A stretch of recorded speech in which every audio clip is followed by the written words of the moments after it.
नमस्कार। ओम साई राम। आज हम बाबा के 10वें अध्याय की विवेचना करेंगे, जिसमें कि लिखा है कि बाबा का प्रेम पूर्वक स्मरण करो। बाबा सदैव दूसरों के कल्याण के लिए तत्पर रहते थे। इसीलिए बाबा का केवल स्मरण करने से हमारी बहुत सारी कठिनाई ऐसे ही खत्म हो जाएंगी। तब क्या वजह है कि हम जिसमें कुछ द्रव्य जिसमें कि कोई पैसा नहीं लगता, फिर भी हम बाबा की वो पूजा या बाबा को, जब हमारे पास कोई उलझन आती है, हम अक्सर देखते हैं कि हम बाबा को याद नहीं करते। तो हमें बाबा को तभी तत्क्षण याद करना चाहिए। और बाबा ने जो वचन दिया है, बाबा पूर्ण करेंगे और हमें उस समस्या से बाहर कर देंगे। 10वें अध्याय में बताया है कि जब तक शरीर की जो इंद्रियां हैं वो बलिष्ठ हैं, मतलब आप जितने यंग हैं और जब तक आपके शरीर में प्रॉपर एक एनर्जी है, तब आप ज्यादा भगवान की पूजा करें, उनको याद करें। जो भी आप बेहद अपने व्यस्त जीवन में से जो भी समय आप निकाल कर और प्रभु को दे सकते हैं, वह ज्यादा से ज्यादा कार्य करने पड़ते हैं। क्योंकि ये देखा गया है कि वृद्ध अवस्था में हमारी इंद्रियां उतनी स्ट्रांग नहीं रहती, उतनी ताकत नहीं रहती कि हम भगवान की उस तरह से पूजा करें। तो इसमें यही बताया गया है। और दूसरा इसमें कहा गया है कि ज्यादा चालाकी नहीं चाहिए इसमें, कि आपको बहुत सारे दर्शन शास्त्र करने हैं, बहुत सारी चीजें पढ़नी हैं और शास्त्रों को पढ़ना है। इसमें कहा गया कि अगर आप अपने सदगुरु को केवल याद करेंगे, केवल याद करके उनका नाम लेते रहेंगे, तो जीवन अपने आप ही उस तरह से भव सागर से पार हो जाएगा। जैसे एक नाव में नदी होती है, उसमें नाविक जो होता है, हमें उस पर विश्वास करना होता है कि ये इस पार से उस पार ले जाएगा। ऐसे ही हमें साइंस सचित्र के 10वें अध्याय में बताया गया है कि ऐसे ही अगर हम अपने सदगुरु पर विश्वास करें, तो वो हमें भव सागर से जरूर पार उतार देंगे। तो चलिए आगे एक और कथा पर आते हैं। श्री नाना साहब डेंगले, ये बाबा के परम भक्त थे।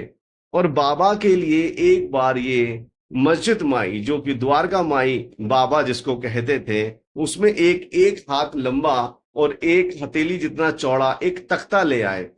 और तख्ता वो बाबा को बैठने के लिए लाए थे। बाबा ने उस पर बैठे तो नहीं, बाबा ने उसको एक ऊपर टांग लिया। पता नहीं वो टांगा कैसे, वो एक पतली सी रस्सी, दो जो जो तख्ते का भार भी नहीं संभाल सकती थी टांग के, और बाबा ने उसको ऊपर टांग दिया।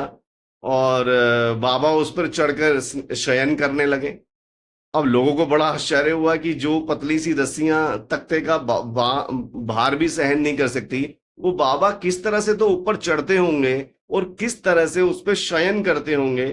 तो डेली वहां पर लोगों का भीड़ जमा होने लगी, केवल यही देखने के लिए कि बाबा कब चढ़ेंगे, कब लेट चढ़ेंगे कैसे, और ये गिरता क्यों नहीं है। तो जैसे ज्यादा भीड़ इकट्ठे होने लगी, बाबा ने वो तख्ता तोड़ ताड़ के फेंक दिया। बाबा से जब पूछा गया, नाना साहब डेंगले, बाबा आपने ये क्यों तोड़ दिया, तो बाबा ने कहा कि मालसापति को नीचे छोड़कर मुझे ऊपर सोना अब अच्छा नहीं लगता। तो बाबा ने कहा, उन्होंने कहा कि बाबा मैं एक और आपको तख्ता ला देता हूं, ताकि मालसापति भी जाके उनके लिए भी लटका देते हैं। तो कहते हैं वो ऐसा नहीं कर सकता है। जब वो भगवत नाम लेता है तो मैं उसको कहता हूं कि भगत मेरे सीने पे हाथ रख, और जब मैं सोने लगूं तो मुझे जगा देना। लेकिन वो तो खुद ही लुढ़क जाता है। तो वो उसमें वो सिद्धियां नहीं है जो कि वो वहां सो पाए। तो एक्चुअली बाबा के पास में अष्ट सिद्धियां थी, लेकिन बाबा ने कभी उसका कोई दिखावा नहीं किया, ना ही बाबा ने कभी चमत्कार करके लोगों को आकर्षित किया। बाबा हमेशा हमेशा भक्तों के कल्याण चिंतित रहते थे। और जब जब बाबा के पास में कोई दुखी आया, बाबा कि जो करुणा है वो बह जाती थी और बाबा उसको स्वस्थ कर देते थे, किसी को धन दे देते थे, किसी को। बस बाबा की अनगिनत कथाएं हैं। और मैं सच बताऊं तो आज इतने साल बाद में साईं सच्चित्र में हम लोग पढ़ते हैं, हमें बहुत आनंद आता है। लेकिन करोड़ों लोग, जितने भी लोग शिरडी आते हैं, और जो जो जहां जहां शिरडी नहीं भी आए हैं, और जो जो भक्त बाबा को मानते हैं, सबके अनुभव हैं, सबके अपने अपने अनुभव हैं। बाबा ने सब पर कृपा की है। ऐसे महान आत्मा के लिए कोटि कोटि प्रणाम। सदगुरु साईनाथ महाराज की जय। और हम दूसरे पार्ट में और बाबा के बारे में 10वें अध्याय की विवेचना करते हैं। तब तक के लिए ओम साई राम।